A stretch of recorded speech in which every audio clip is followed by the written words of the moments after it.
honored to have the opportunity to do that and also to be a part of the Tromaville family and the Troma team. I just want to introduce everybody that we've got on the panel. We've got a big group tonight. So let's start here. This is Adam Miller. Whoa. Yeah. It's okay. Two A names. That was good.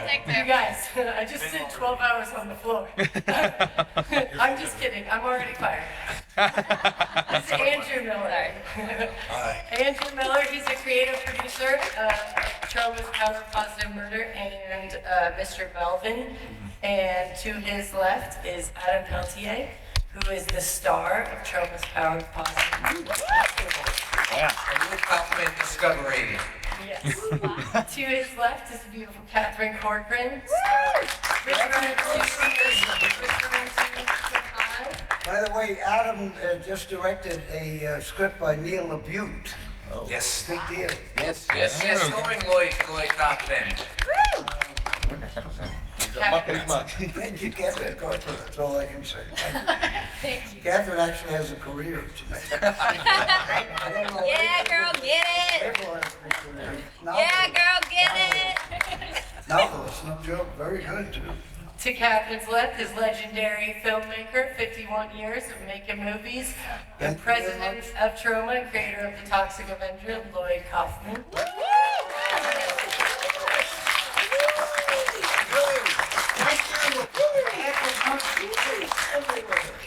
You left Hall H to be with us right now. Pardon? You left Hall H. Yes, that's right. To be with us James right Gunn now. and I were reliving my part in Silverman. It was beautiful. Yeah, it was beautiful. Thank But you. you decided to be here with these people. Well, with the ensemble we have here, Justy Silverman and April and Mark. John? I think so. I was like, go ahead, take it away. Thank you, Kathy. To Lloyd's left is April Whalin. She's a writer, an author, and writing Kabuki Man Returns. Yes. Thank you very much. To April's left is Mathew Klickstein. He's an author. He wrote a book called See You in San Diego that's all about the San Diego Comic-Con, and he's holding up right now the next book I was going to mention, which is Lloyd Kaufman Interviews, which is an awesome compilation of Lloyd's interviews that he's gone through and put into a marvelous book for everybody to read so you can get inside Lloyd's brain via Mathew. To his left is Justin Silverman, who is from Retroware Games. He's the creative director of Retroware Games. He's got some announcements for you guys tonight. Yeah.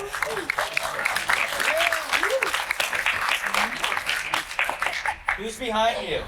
And behind me, a man, a monster who needs no introduction, but I will do it anyways. This is the Toxic Avenger.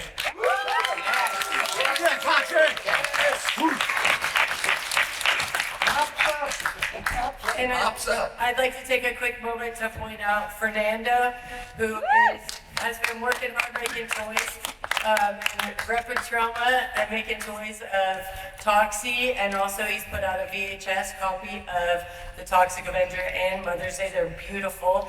What's your booth number down there where they can pick those up tomorrow? A11. A11 is his booth where he's selling his wares. His company is called Nerd's Nest Collectibles, so please follow them on Instagram because he does some really rad drops. Also, I just want to give a shout out to Christy Rose as well. Stand up, Christy.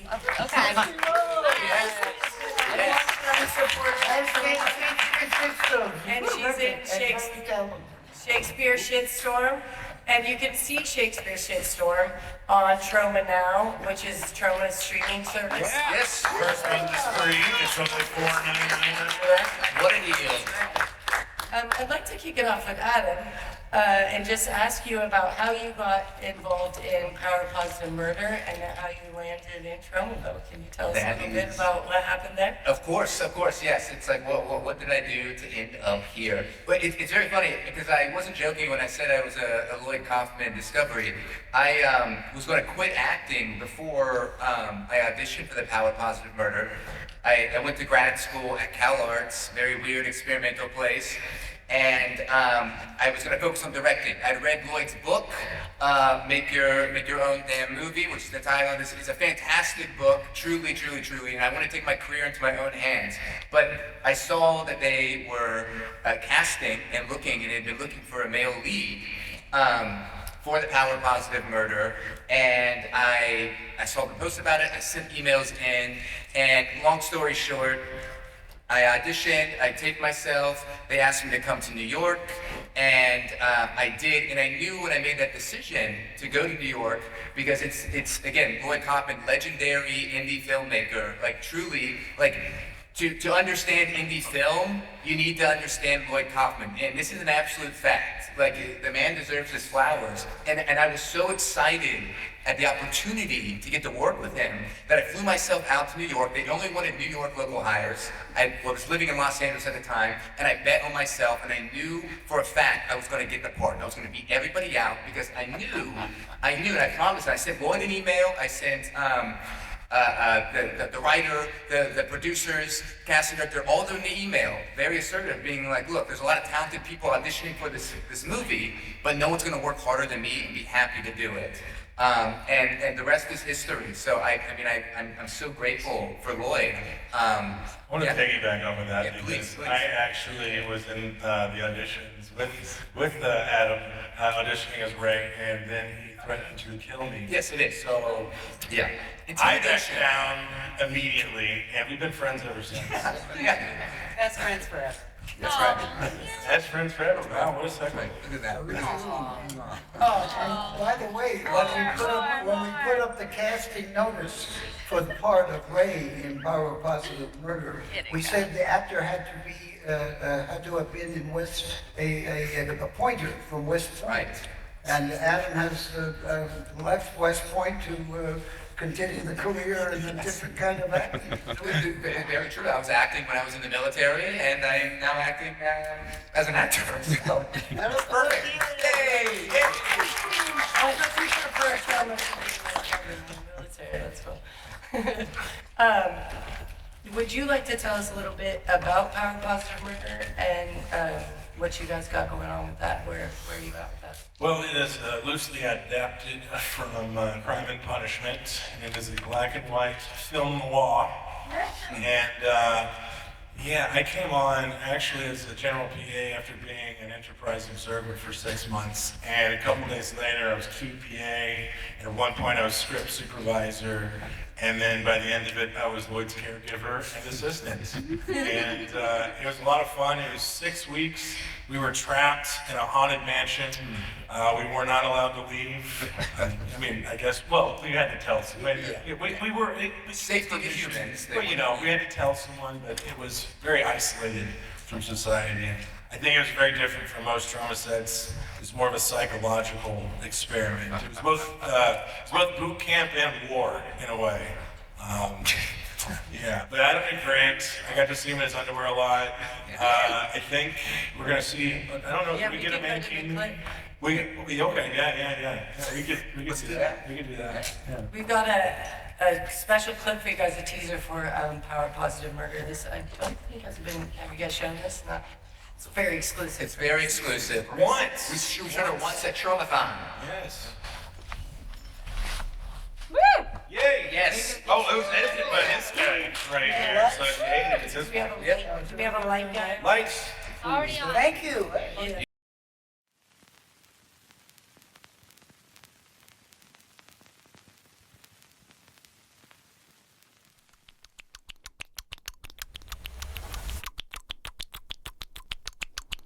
Ray!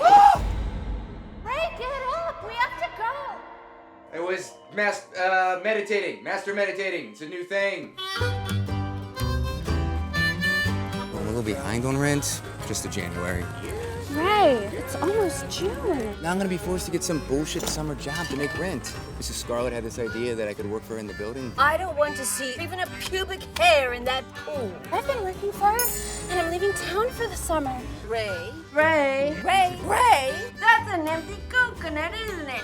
You need a mentor, an older, more experienced person. Do nothing, be nothing. There's something fascinating about this old man. Someone should do that to Mrs. Scarlet. That would solve all my problems.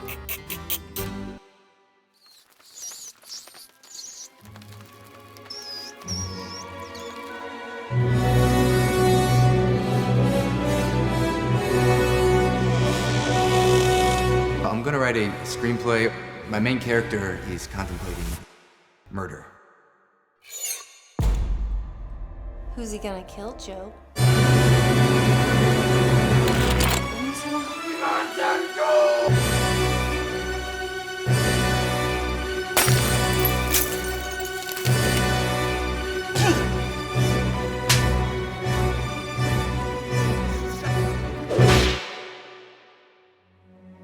Ray, take care of that for me. This is why I don't rent to students. Lord, I'm walking down the line, walking down the line, and I'm walking down the line. My fate will be flying to tell about my troubled mind.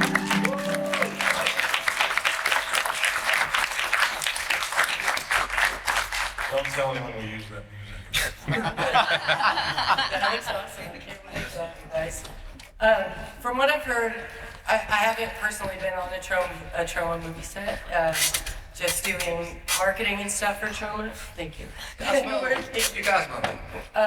Working at the booth, my experience with Troma, it's always been about what you can bring to the table. It's grassroots across the board, from the filmmaking, the marketing, all of that. And from Marcus and I, we've put in what we can to build the booth and to bring the show to you guys. And from what I've heard on set, it's very much like that. Once you're on there, it's sort of like growing as a team and figuring out what you guys can add to it and what your special talents are. Like you said, Andrew, how you started out as an observer in Troma, and then by the end, you're Lloyd's, mule. He's just schlepping everything. So, You too. as Catherine and Adam, you guys have been, and all of you guys pretty much have been doing movies for Troma. So what's your experience like with Return to NUKE High and you with Power of Positive Murder? How is that different from other sets you've been on? And what's your experience with how you kind of shape it as an actor or as a person in the crew? Well, it's kind of interesting, I think, because now having been 10 years removed to... No, move your water. Move my what? Oh, well, thank you. I'll get in the photo. I appreciate that. This is the money maker. Having been almost, I guess it's been 10 years removed from Return to NUKE High now, I've come to realize that everybody has their kind of Troma class. So when I talk to people about what it's like to work with Lloyd and to understand what it is to work with Troma, I always cite everyone's Troma class. So mine is Return to NUKE High, which we have a documentary about our trip to Cannes with that film, with those two films that Lloyd's daughters worked on. Lily Hayes Kaufman is the director, Charlotte Kaufman is the director of photography, and one of the producers, Elizabeth Kaufman, is also a producer on that film. It also features Pat Kaufman, the New York State Film Commissioner, and I think what was so interesting watching that back was how the impact that Lloyd and Pat have on the creatives that they work with, and it's so interesting to see them all go on and now where we all are in our careers, the different things that we're doing. The film classes that have come before me, you can kind of cite the Lloyd film that they worked on. There's the people that worked on Terra Firma. There are the people who worked on Romeo and Juliet, who include James Gunn. And there's Trey Parker and Matt Stone, who I think this week has shown us nothing, that they are true disciples of Lloyd Kaufman. And it's really, really interesting. I think what's so unique about Lloyd is that he takes risks before anybody else will.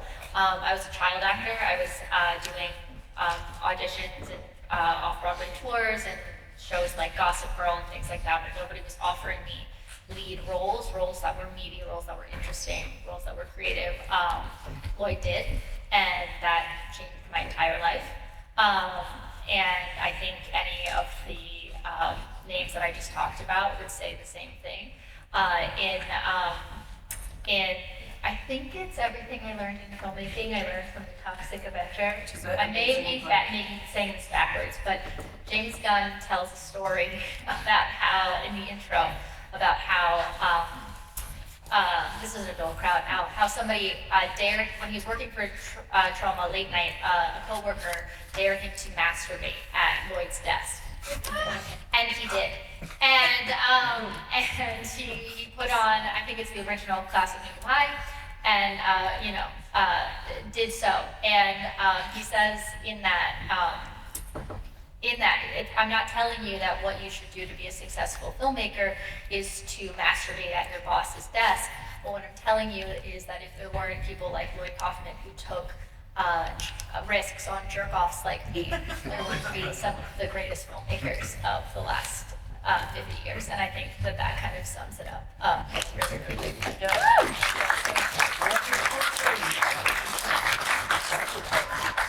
I think the thing that's interesting about Troma is we're totally fan-fueled. Everyone who's ever worked for us or been in our movies, they've always been fans of Troma. So, I mean, we are really here because of that. Catherine, aren't you in a big movie coming up or something? No? Isn't that I just did a cast for very similar to the Attack of the Killer Tomatoes. It was pretty good. Bobby Moynihan from Saturday Night Live. We did not, Bobby Moynihan is his name from Saturday Night Live, but it also features a slew of really, really talented queer female comedians. It is a queer horror comedy, which is really fun to come back to that. I'm really excited about that. But we did not have anything at Comic-Con this year, maybe next year. But it's called BFF, and it stars myself and Bobby Moynihan. Yes. Catherine is very much featured in Occupy Can. And Catherine will be at Fantasia if any of you are going to Montreal in about 3 days. We're going there. We're all going. All of us. I'd like to let you, for those of you, a lot of you guys come year after year to our panel, which I appreciate. I've been monitoring this panel about maybe 12 years now, and I love that we see the same faces and that we're your guys' Saturday night at Comic-Con, and we literally wouldn't do it without you. And it's about, now it's 8 years ago, 2017 is when they went to Cannes, and it's 2017, right? We went twice, right? But 2017 was the year that, what happened, do you want to tell what happened with, or Lloyd, do you want to give a little? Well, Catherine, you were there. Insight on what was happening? If I remember correctly. Because we showed the clip right after it happened. Lloyd had come back from Cannes, from the last Cannes they went to, and they'll talk a little bit about why it was their last Cannes. And he came to Comic-Con and did the panel, and he was fucking pissed about what went down at Cannes. And they had made a little clip about it, and we showed it at the panel a little bit. So some of you guys who have been long-timers may be familiar a little bit about what they're talking about at the Cannes Film Festival. But tell a little backstory about what happened, and we have a clip to show about it. But tell a little bit about your experience at the Cannes Film Festival, which you had been going to since, Lloyd, you had been going to Cannes since when, 1972 or something? 71, it was a real festival, and we had enough money for the 35mm cans with the sugar cookies. Very good film. Lesbianic version of Vertigo, and I should have directed it, but I was too bad. Anyway, it's still good, and so we didn't have money for the hotel, but we rented it's a market can. You rent the theaters and you show your movies and hopefully sell it to some international buyers. The police, everybody loved it. It was a festival, you know. And then we started doing, when Toxic came along, and we did the street theater with Kabuki Man and Killaconda Man and other characters, and the Tromettes, of course. And we were getting a lot of attention. Instead of getting a $500,000 party like MTV did in 2013, we did street theater. We did it for years, and everybody loved it. The Can citizens, the cops, everybody. But then when we came in 2017, we got policed out because the Can Festival didn't want people like us for some reason. And they didn't like, they said the masks and our picket signs and the zombie crawl, which was international, it was about 200 people, that's a political statement. And we had people with us from all over the world volunteering, and there was nothing in the police records. We had a French guy, he went to the town hall, and the people there said there's nothing against no laws against any kind of political demonstration. But we had to remove the mask, and then we had to take down the picket signs, and the guy wasn't allowed to wear a Troma t-shirt on in front of the big theater, the 2000s, whatever that big, the cinema, Lumiere, Lumiere, the big. The big theater. Yeah, we weren't allowed to have, we weren't allowed to have people in t-shirts. Extreme censorship.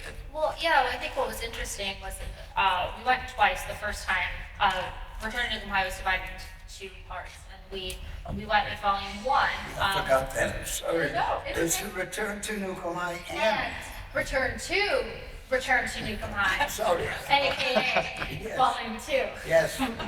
Yeah, Quentin Tarantino was the one who suggested that. Oh, right. Yes. But I think that's actually true. But I know, hard to believe. But I think what was really interesting about the success of our first trip, and not even really success because there were issues with the first trip as well, but was that it was this tiny film that when gay marriage was legal in most of the world, featured a queer, 2 queer protagonists, and that was the same year that Blue was the warmest color, won the Palme d'Or, and we were this little tiny film that made fun of everything.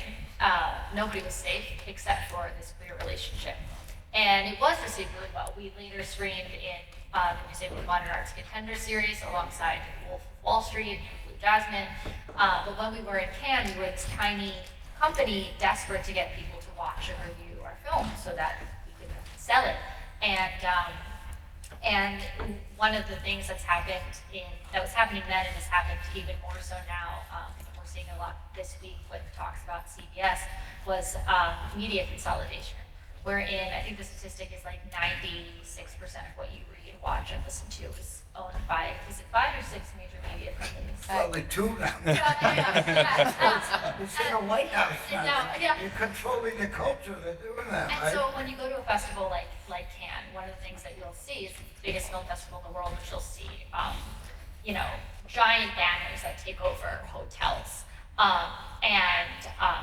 And it's, giant studio films with millions upon millions upon millions of dollars.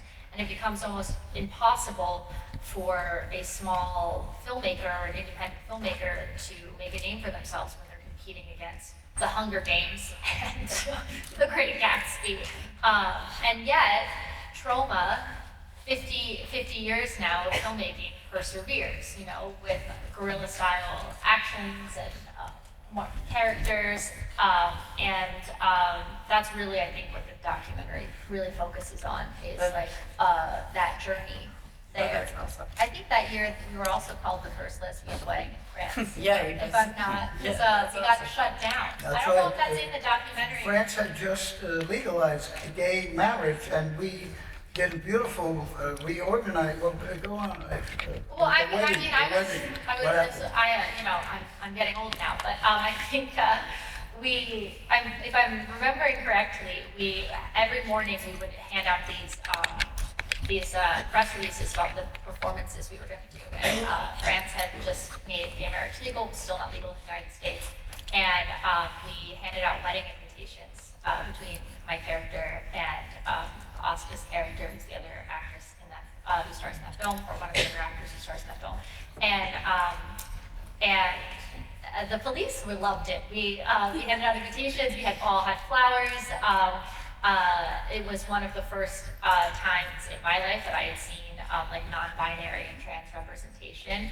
I loaned my senior prom dress to our live producer for him to wear, and we were ready to do the ceremony outside the marché, and we were stopped by men in suits who said they were with the French intelligence, and whether that's true, we don't know, and we said that we couldn't do it because there were fears of riots.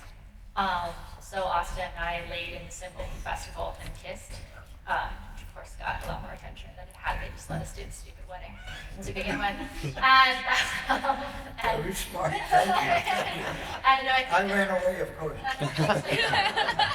think under pressure, we did do the ceremony inside the marché, and Figaro called us the first. And you, Troma did sell some territories, I believe. You did? You made money? Well, we made a few territories. No, we had not made profit. Toxic took how many years? 40 years? And we still haven't made profit. Well, no, you were profitable. But how long it took for people to catch on? Oh my God. Word of mouth, ladies and gentlemen. Catherine Corcoran and the Return to NUKE High and Return to NUKE High, in which Lloyd Kaufman has the funniest scene, except for Catherine's, of course. And she's terrific. So you guys will be premiering Return to. You'll be premiering Occupy Can't though at Fantasia Fest. And then Sieges. And then Sieges. Okay, and we have a clip to show of Occupy Can't. Woo! Can you go to that? You got it.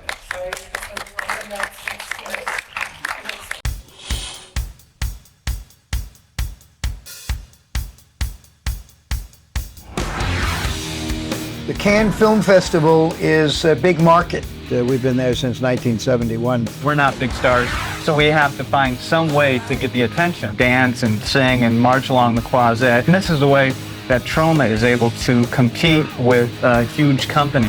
Troma is the oldest independent movie studio. 50 years.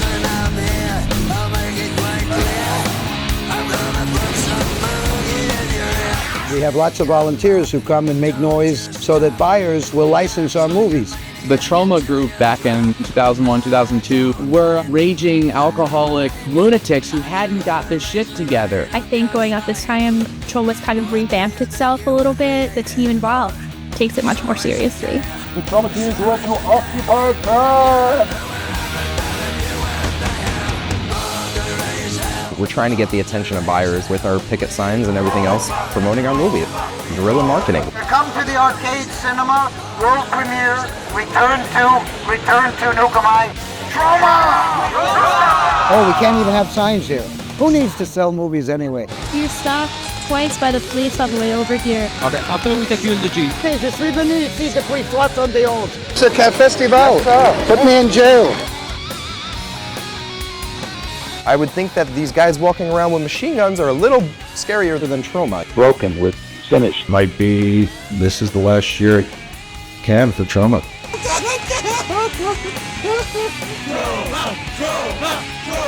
There's no doubt that Troma's antics and like Troma's strategy is wise and is really like making a statement. Thank you, Ken. I hope you all get laid.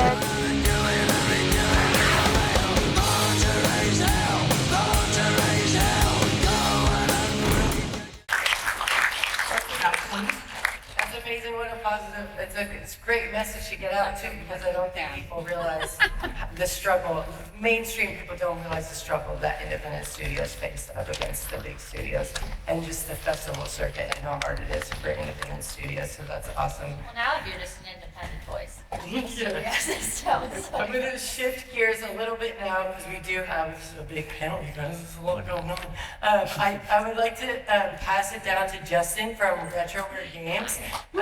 If you guys have been following along the last few years, I know we've had a lot of questions over the last few years about the Toxic Avenger video game. Crusaders. That is going to be coming out on all platforms. Go top the Toxic Avenger, Toxic Crusaders. It's all, you know, Toxic is Toxic Crusaders. So the Toxic Crusaders video game, sorry Justin, that it will be coming out. Do you have some things you want to tell us about that and how you got involved and what made you want to make Crusaders game and just sort of tell us a little bit about the process of doing this. Wow, it's like 4 questions. I know, one more. Refuse me, I'll just get it all out. And also, I love this Last Supper table we have here where you can't even see, like, where's Andrew at? Hey, yeah. Hey, by the way, Andrew voiced evil Kabuki Man in the game. Awesome. Nice. I will reveal you will have a full Mortville section. Lloyd Kaufman is in the game as well, including live action segments. Filmed with Lloyd in beautiful Tromaville. And yeah, I'm glad to be on this panel, glad to be on one of the only panels at the convention that has more people on stage than in the audience. I'll be good. And yeah, I got involved with the game from the beginning. I've been working at Retroware games for years now. We have about 10 to 13 different titles that are out or currently in development. And yeah, the game is gonna come out this year. We put a little trailer together for you for that. And I will say, at the end of the trailer, we do reveal the date, and if you want to take a picture of that, put it on socials, you are the first group that will know that information. So,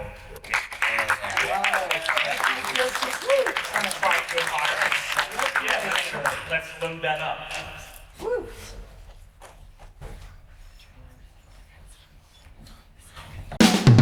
Toxic Crusaders, Toxic Crusaders. Had no friends, no girls would hug me till I got radioactive ugly. Toxic Crusaders, Toxic Crusaders, Toxic Crusaders, Toxic Crusaders, Toxic.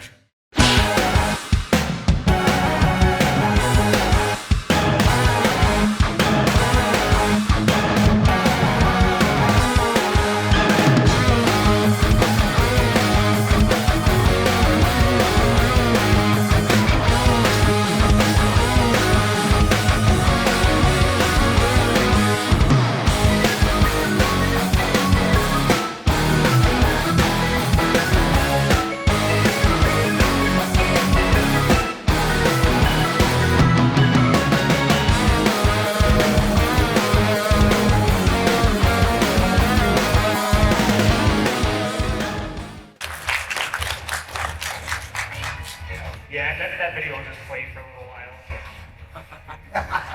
You like that? No, you can leave it up if you want. Cosmo, did you see that so you can stop asking us, okay? Did you see that? Yeah, so the game's coming out December 4th. It's coming out for all platforms, Steam on down, all the consoles. It will work on Switch too, we think, we promise. You know, it's taking a little while. But I think it's really cooking. I think what we put together, Mr. Vander, who's in the audience right now, the art director.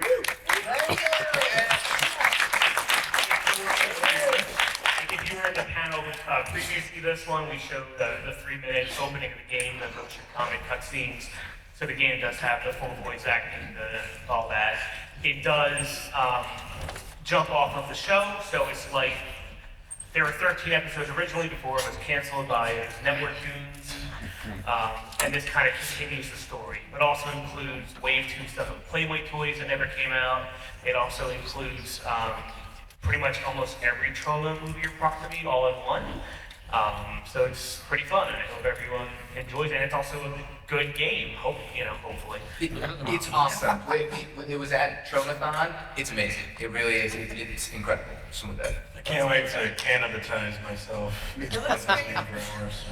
think that's going to help too with the bringing more youngsters into Tromaville. Toxic Crusaders is always a great gateway drug into Troma for the children.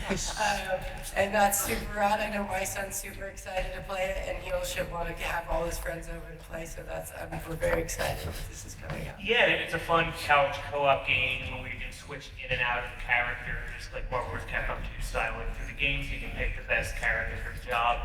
And unlike some other games with like teams of super human warriors of size and strength and stuff, it feels like the whole team's moving as one group. So the characters banter off each other and some really strong writing as they go through. But you can also, if you want to, it's good for people that just want to button mash through it, or if you want to really get into the controls and juggle characters and do all like the advanced type of fighting game stuff, it is in there as well. So it's kind of a game for everyone. You talked about the physical copy. Like, will there be limited editions with cool stuff? Yeah, so like everyone the physical copy. So yeah, Limited Run Games is putting out these physical copies of it. I don't think that's being announced until December, but we're putting together some really cool stuff and collectible stuff that we would actually want. Very 90s rific type of thing, because you know. By the way, that is Nick, one of our greatest family members. Right. Has his own comic book and movie. Renaissance man. Yeah, you're gonna like what we're putting together, but they won't need to not talk about it until we get closer as we start putting it together. But yeah, so you got a release date of December 4th, and we're putting up 2 other games before now: the Angry Video Game Nerd game, 8-bit game called Neon Inferno, a shooter, and then we're gonna lead into that. So we're kind of busy until then, and then from then on it's that. Hopefully we can give you some DLC and all that kind of stuff, and go really deep into more Troma stuff, make some more original characters and stuff. But yeah, that's the game. I hope you guys enjoy it. Awesome. Yes. So we've covered the future, we've covered the past a little bit, and I would like to just bump next to Justin here to Mathew and have Matthew's been reading through. How many interviews did you go through to compile? I mean, there's, you know, millions out there with Lloyd. He says yes to everything. 51 years so of there was a lot to go through. Yeah, I mean, it was more than 50 years really, because it went back even to before Troma, and it was a lot. It was a lot to wade through. So, sure. But I definitely got in his mind a little bit. Well, you and Lloyd go back a few years. You guys have known each other for a while now. Is there anything that you, after reading through these thousands of interviews, are there some tidbits of Lloyd that you have come to appreciate in a different way, or things that stick out for you about Lloyd moving through this wonderful world with us? Yeah, it's actually the question that I get probably the most in some of the interviews we've done for the press for the book. And the number one thing that I've said all along is that he has always been a contrarian, provocative, unfiltered mind since the very beginning. You kind of think maybe after 30, 40, 50 years of being screwed over by the film industry and some of the other things that have been happening, that he'd kind of come out the other side as having kind of this very provocative, kind of irreverent attitude about it. But no, right out of the gate in his early mid-20s, he just came out and was already, you know, just saying, no, we need to do this and that and the other, and had some real vision for what he saw independent film should be. And, you know, he was always fearless, like right from day one. I mean, some of the oldest interviews would really shock you in saying, wow, this is somebody who right out of the gate was talking like this at a time when people really didn't speak like that in media, in the film industry. People had, you know, they weren't being as irreverent as he was. So I was actually very surprised by that. Just that Lloyd's always been Lloyd, and that was really the consistency of that, and the fact that he didn't kind of become this way. He just had a vision and he stuck with it for more than 50 years now. And it's no bullshit, it's actually how he is, you know? Yeah, just he came out that way. Well, wait a minute, Megan, Michael Hurst, with whom I've been partners for 52 years at least, maybe more. I called him up before the H, that Paul H, and I asked him, you know, do you mind if I spill and be better and all that? And he said, just be yourself. And I guess it turned out all right. But Hurst loves the whole thing. I mean, he's just quiet. He doesn't like to go out in public. But Michael Hurst, he's a director with me on Toxic Avenger. And the first Turn On, which is our funniest movie, which Vincent D'Onofrio was his first movie. And Michael just doesn't, you know, people talk about me, but Michael Hurst really has the same shit disturbing. I do. He really does. He pretends he doesn't, but he's definitely on the more than I am. Yeah. Were you bitter? No, actually, I was, my wife had told me, she told me what to say. If I may, just because I know it's a long thing, we got a lot of panel people here, but going with the kind of 50 years and here we are now thing, I just have to say I was texting Lloyd late last night, because I don't think he sleeps. And I was at a very bougie, kind of upper crust Sybaritic rooftop cocktail lounge last night. It was probably like 11:30, and there was a group of people there that looked straight out of, you know, the Kardashians or Vanderpump Rules or one of these shows, and they were talking about, they were saying, blah, blah, blah, Peter Dinklage and this thing called Troma or something like that. And it was just wild sitting there and watching a group like that where I was talking about, clearly they had been to the Hall H panel, and I texted Lloyd and I said, it's happening. I said, you have this crowd talking like that. Trey and Matt, you know, just had a episode of South Park that everybody's talking about. Comes back to Lloyd. James Gunn has Superman out with Lloyd in it. James is talking about Lloyd. 50 years, we won. I mean, it's happening right now.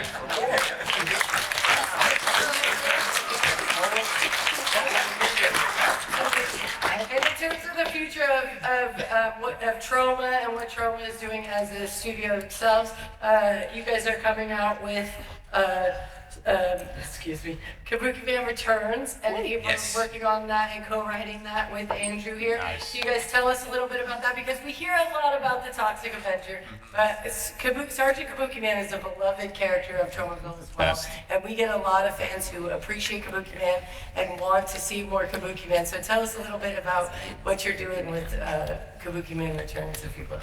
Kabuki Man, honestly, visually iconic. Like, I think out of all the characters, like Toxie obviously stands out, but just the colors, the action, and we had a friend, Doug Sackman, R.I.P. He loved that character, loved Kabuki Man. He always dressed up as him. Like, when I first met him, it was because he was dressed up as Kabuki Man, and I was at Con, and I got dragged into the weird, wonderful world that is the patron saint of all bored teenagers that want to like work on film. So, what? Oh, my novels? Yes, I mean like. It's great. So because of this gentleman, I got into the movie industry, and working on set is many, many hours of sitting around doing nothing. They call it hurry up and wait. And so while I was on set, I've written several novels. So I attribute you to me being able to like have that time and be on set and doing all that to write my books that are on Amazon and all fantasy and stuff like that. But Pandora Syndrome is the main one. God, I have so many of them. There's like 3 different series. Rain in the Black Woods. Oh my God, the Persephone. If you can tell, I have a little bit of a thing for mythology. So. And April also won the next Elvira in 2007. Yes, in 2007, there was a reality show that Elvira did, and I won. And there hasn't been another the next Elvira, so dang it, I am still the next. Project that, oh sorry, go ahead. But yeah, to Kabuki Man Returns, Doug actually was writing a script because he loved Kabuki Man so much. He wanted so bad to do a Kabuki Man Returns, and he just had this like he just wanted to get so much into it. He was so excited about it. So many writers, it was kind of too many cooks in the kitchen, but like it ended up landing in my lap. And so that's how I kind of like started working on it. And lo and behold, actually these gentlemen had started working on their own version of Sergeant Kabuki Man NYPD Returns. And so I finally read it, and we're going to collaborate between the scripts and see like, you know, what we can keep that Doug had, what new ideas we can come up with. These guys are amazing at writing like action scenes that are just like the most off the wall. Like there's like a hibachi like eyeball like thing that's like I laughed out loud. I was just like, Shish Kabuki. nice. Yeah, it was That's fine. I remember you came up with like a really good word for it. It was fantastic. But yeah. That's why we get the chopsticks. That's right. And we're no, sponsored by Nobu. Anyway, chopsticks. Nobu, yeah. But we're very lucky to have April on board helping us with this script. It's very meaningful to us since she worked with Doug, and this character is so important to Doug that she's involved with this. So. And as you can see, Adam is a magnificent actor, and he can also be very sarcastic, and his delivery is very interesting. So I'm very happy to say that we're going to be having him as our Kabuki Man. Yes, yes. Very honored, very honored. Adam and Andrew have been very busy in Troma lately. They've also done a project called Mr. Melvin, which, as most of you guys know, Toxic 2 and 3 were filmed in Japan. They were filmed at the same time. Originally, you want to tell them what the original plan was for Toxic 2 and 3? Yeah, they were originally. Oh, go ahead. Wait a minute. Never mind that. Hold on. You like sci-fi here because this gentleman over here, William Powell, he built and created the Las Vegas Sci-Fi Center, and it's great. If you're in Las Vegas, go there. And he shows the movies. He's got a huge store, and he loves our world. And William Powell here, ladies and gentlemen. Yes.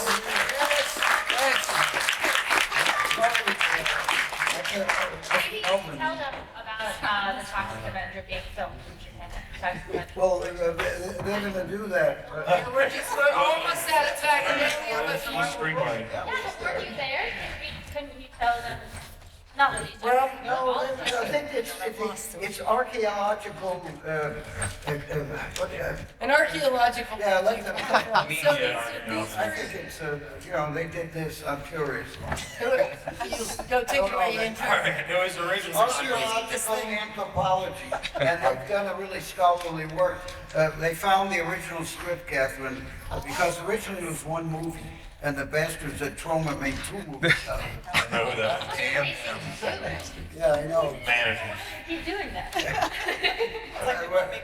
And we couldn't get into Radio City, so we had to make 2 movies out of it. So one drunken night, Adam and I found the original script while we were watching 2 and 3, and we're like, yeah, wouldn't it be crazy if we put these together as they were originally intended? And here we are. I think we've got something to show you.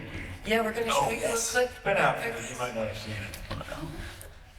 And I know we're almost out of time. We're going to, okay, sweet. This is why Troma's great, because fans, they do everything. It's terrific.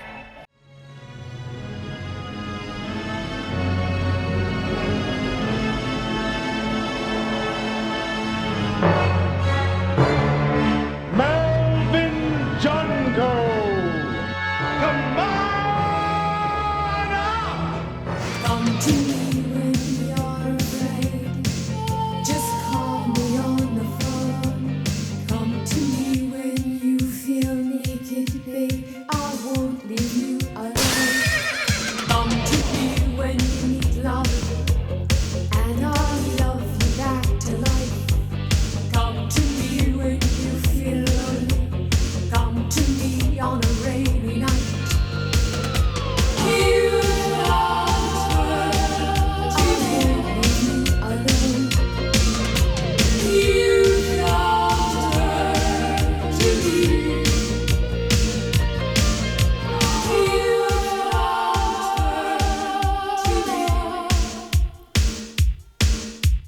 You don't hurt to me. You don't hurt to me.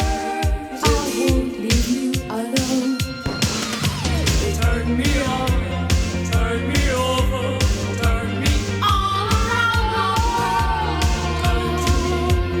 Turn me on, turn me all around the world. Soon, it's the weekend. We'll do brunch. All around the world. Turn me on, turn me on, turn me all around you.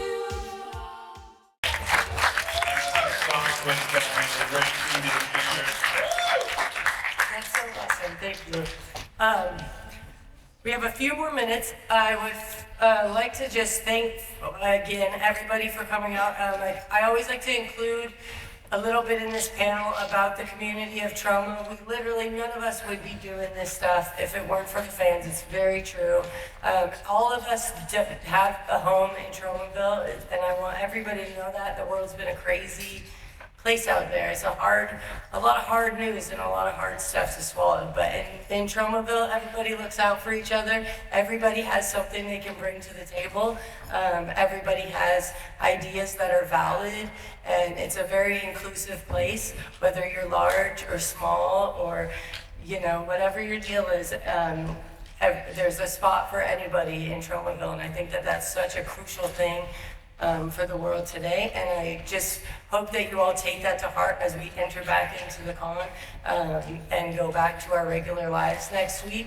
That you can always go to www.tromanow.com and sign up for Troma Now. First month is free, and enter the world of Tromaville and kind of leave your troubles behind, because there's a place for you there as well, and we sincerely appreciate you guys being here and what you guys bring to Tromaville as well.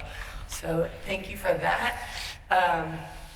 Where was I going with this? Also, our booth downstairs is 1533. Tomorrow we will be there with our DVDs and t-shirts. We have a new shirt this year of the car flip. So if you're in the know, a Troma fan who's been watching all the Troma movies, you know how important that car flip is to Troma. So we put it on a shirt this year. So come down and buy a car flip shirt, man. Other than that, I would like to maybe go to 1 or 2 questions. I think we have a second. I know somebody's got some. By the way, Elle Schneider is here. Yeah, Director of Photography on the Ooh, she's wearing the car flip shirt. Oh, that's great.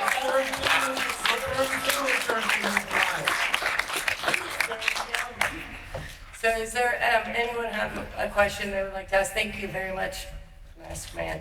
Go ahead, yell it out. Maybe There's a stand mic, up and be please. loud because there's no microphone. There is. Oh, There's there one is a in the mic. middle. It's the sorry, Mike Dose. Talk loud or both mic. Project. I'll just stand up. It's easier to hear. Hello. Just thank you all for the hours and hours and years of entertainment also again. So my question is, if you had to pick one favorite moment from like anything related to Troma, what would it be?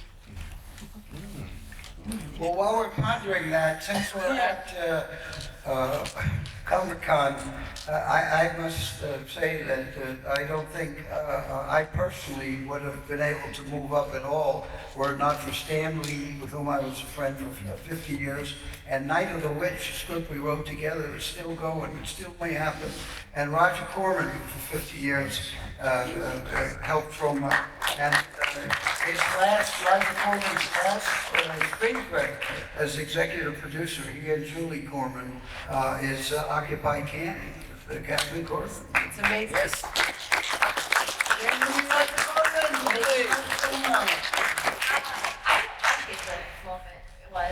There's two. There's one when we went to Fantasia with NUKE High, and we all danced on top of Doug's school bus. Doug Zack Beins passed away. That was a really fun one. But when we were filming Return to NUKE High in the funeral home that we all lived in, 50 people, 1 shower. There was. Lloyd, you had a private. I did. You were asked to have your own But it was room. next to the shower, so it was damp in there, so I don't know if it was better. We're getting deep into the reeds here. Go on. Well, I think it was our second day. I was 18 years old, thrown into this house of crazy. No, honestly, it was like summer camp. I was having the best time. I swear, I thought I was not cool enough to be part of Troma. I knew the people that had gone through Troma, and I thought it was not cool enough. But we were filming this scene, and you have to remember, this was a time when gay marriage was not legal. We were filming this scene where the 2 characters are at a party. There's a ton of active persons, and everyone's dancing, and Asta and I are dancing together, and Stuart, who was a PA on the set, was crying in the corner, And I was like, oh my God, what's wrong? You know, I thought maybe he had gotten bit by one of the spiders or something. That's what he said, which was really happening. And he said, and I will never forget this, he said, people are going to watch this movie and they're going to know what love is. And I think as crazy and as silly as Troma is, I think that that's something that really holds true. We've all been in each other's weddings. We show up for each other on 9 o'clock on a Saturday night at Comic-Con. Yes. Yeah, we do. How many parties have you missed? But I think, I really think that is like the spirit of what Lloyd creates and what this team is. A community of love, for sure. Yeah. And spreading that positivity. Yeah. Well, I think I want to say my favorite moment happened just a couple of days ago, getting to see Lloyd on the panel in Hall H. Where all those Yeah. As we were leaving, he got to talk to Trey Parker and Matt Stone as they were coming in for their panels. It was a total full circle moment. And Andy Samberg. And what? Andy Samberg. Oh, and Andy Samberg. Yeah. Yeah, fuck him too. But yeah, it was really great. You know, I just want to say, because I have been a fan for so long, and it was amazing for me to get to be in a Troma film. I mean, I was truly, truly honored. And it was when I arrived on set, I had seen everybody's work that was in the movie. Debbie Rochon, amazing. I was like starstruck. Bill Whedon, absolutely fantastic. Amanda Flowers from Shakespeare Shitstorm, fantastic. Getting to act with Lloyd Kaufman was amazing. Then we had other people. Caleb from Poultrygeist was there. I knew everybody because I had seen all the movies. And I was like a kid in a candy store because I got to act with every single one of them and get to work with them. Getting to act with Lloyd was one of the funnest experiences of my entire life. I mean, I'll just never forget. Our rooms are also next to each other in the Haunted Mansion. And just any moment, I will say this, some of the walls were relatively thin, and the sweetest thing ever was every night I would hear him call Pat, and they would talk about movies, talk how the day went, and he would end every night saying, "I love you, Patty Pie," and it was so adorable and so cute. And then next day he'd get up and start yelling at me, but I just would hang on to those moments. I was like, he's a tender man. But no, it was an unforgettable experience because I am such a fan. So it was amazing to get to work with everybody.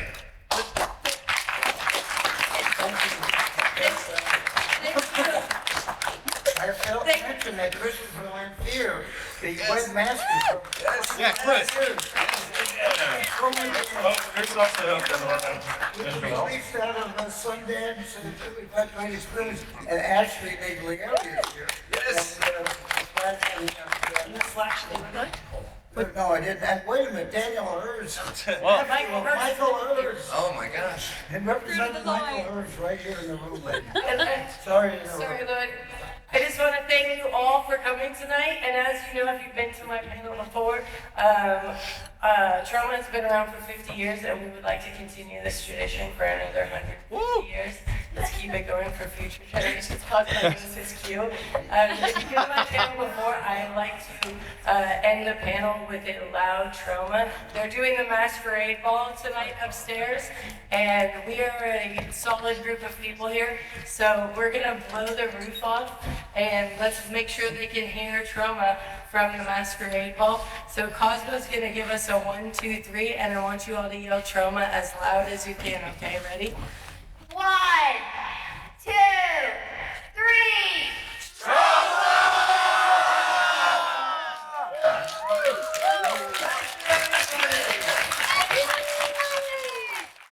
Head to talkintroma.com for more Troma history. Also available wherever you listen.